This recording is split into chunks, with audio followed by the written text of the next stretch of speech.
it's time for us to hear from the head Bruin as we head once again to the stage. Here is DeShaun Foster.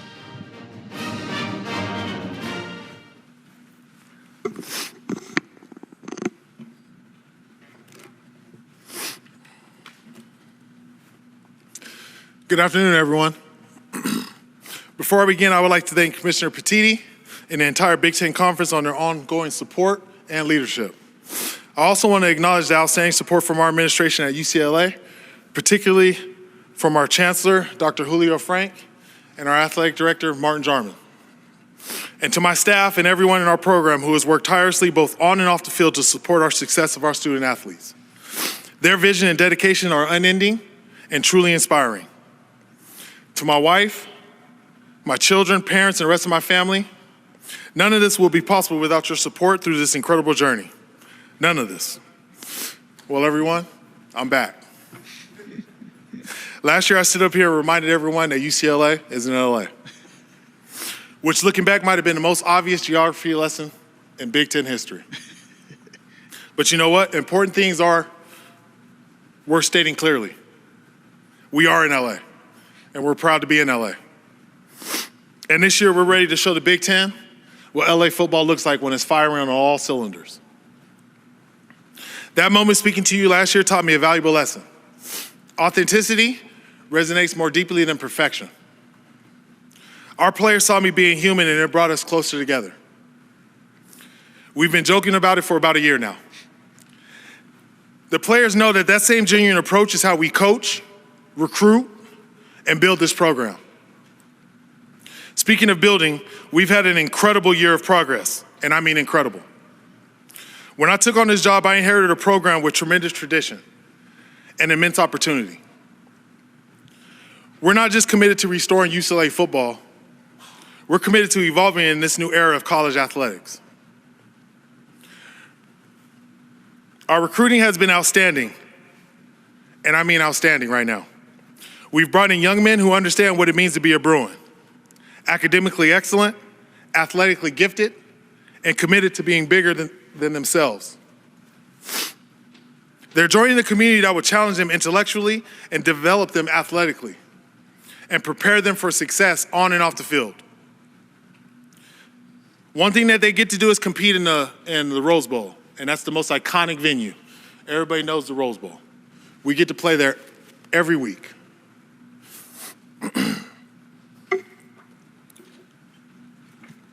One thing I know that UCLA can do is open up doors for you.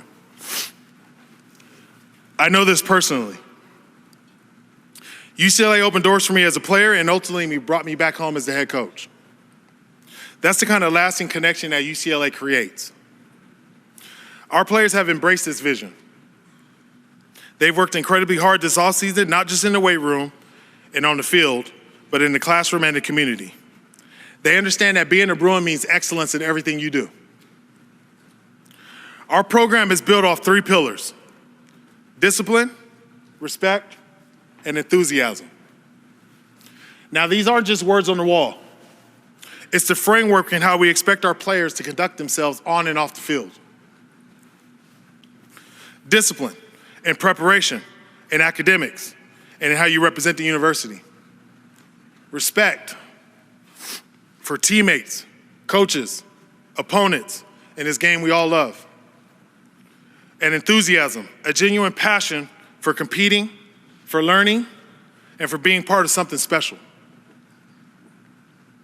Discipline, respect, and enthusiasm builds a culture that achieves lasting success.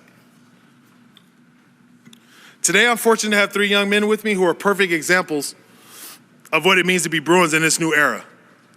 Garrett DeGiorgio, our senior right tackle. After 4 years of anchoring our offensive line and a chance to go to the NFL, Garrett chose to return because he believes in what we're building at UCLA.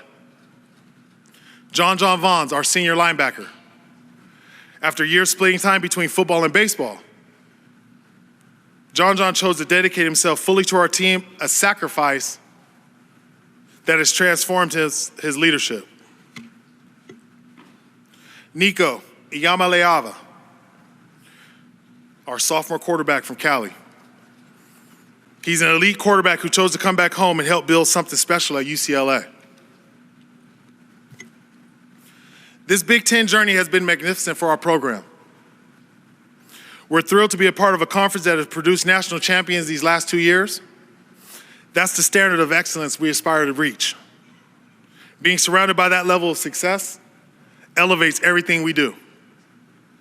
Our players are passionate about having an opportunity to compete against legendary programs and prove that West Coast football belongs on the biggest stage.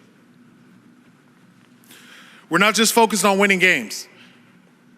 We're committed to building something special and sustainable to honor UCLA's incredible tradition. We aim to be recognized as a program that develops both NFL caliber talent and leaders in every field. Entering year 2, I expect to see significant improvement, not just in my team, but in myself as a head coach. Growth is part of the process, and we're all committed to being better than we were last season. I know there's questions about our progress, expectation, and how well we're performing this conference. That's totally fair. We're here to earn respect, not demand it. However, I can tell you this. My team is ready, they're confident, they're prepared, and they're hungry to show up and show out and redefine what UCLA football can be. So yes, we're still in LA. We're proud to be Bruins, and we're ready to make it happen starting now. I'm happy to take any questions. Thank you, Coach. We have on your first row on your right side. Kenneth Berry, Touchdowns and Tangents. Coach, what life lessons have you pulled on from your second year at UCLA and your second year in the pros to help you now in your second year as head coach? And how do you plan to utilize the world-class speed of Oregon transfer Roderick Pleasant, whether it be on offense and special teams? He plays corner, but, you know. Well, hopefully this season goes as well as my second year in the NFL. We went to the Super Bowl that year. We ended up losing to the Patriots, but it was a great run, and we played really well. So I'm looking for that type of success this year for our players, and I'll probably be mentioning that type of things to them over this next season and how it goes. But other than Roderick Pleasant, great talent, fast kid, has a lot of upside, so we're still trying to figure out exactly what we can do with him. But I'm excited to see him doing some special teams, returning kicks, and just finding ways to get the ball in his hand because he is a special talent. Third row in the middle.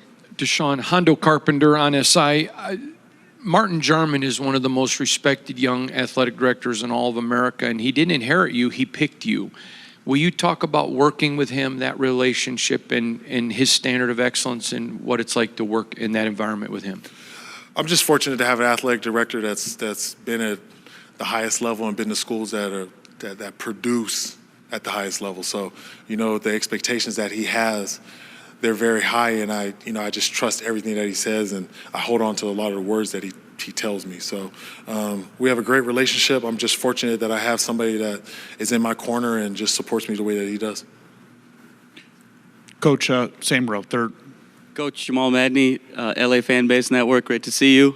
You're replacing 4 incredible players to the NFL draft on the defensive end, particularly that front 7. Who are some players that you've seen evolve over the last few months that you're really excited about that could potentially fill that void? Excited about John Vaughns coming in. There's a few linebackers, John Vaughns, Chisholm, and also J9. Excited about them up front. You know, I got Gary Smith coming back. Keanu is back also. These are guys that we lost to injury. Kanye Clark. So there's a few guys that, you know, they started the season but weren't able to finish it. So I'm pretty excited about them because, you know, going into their last year, this is going to be a special moment for them. So we're looking forward to it. Coach, final question here in the first row. Hey, Coach. Nick Hamilton, Nightcast Media. Wanted to ask you what are some of the characteristics that you saw in Nico that you felt that would help elevate your program, as well as him being in the locker room to galvanize that entire locker room? Just, you know, the arm strength is just something that you see off just from watching him play at all, but he's just a talent. And it's not anything that I saw him do last season. It's more of what I had seen him do all the way up. You know, him being a local quarterback, I'd seen him play a few times. and he's played with a lot of players that are on our team. So there's a lot of familiarity there. And we're just excited to have a playoff quarterback. You know, somebody that was able to lead his team to the playoffs. They might not have gotten the outcome that they wanted, but you know, he still was able to play, and he showed how tough he was in that game. And you know, just being able to come back home and be comfortable and being in a familiar environment, I think sky's the limit. So we're excited about this. Coach Foster, thank you so much for your time. Thank you.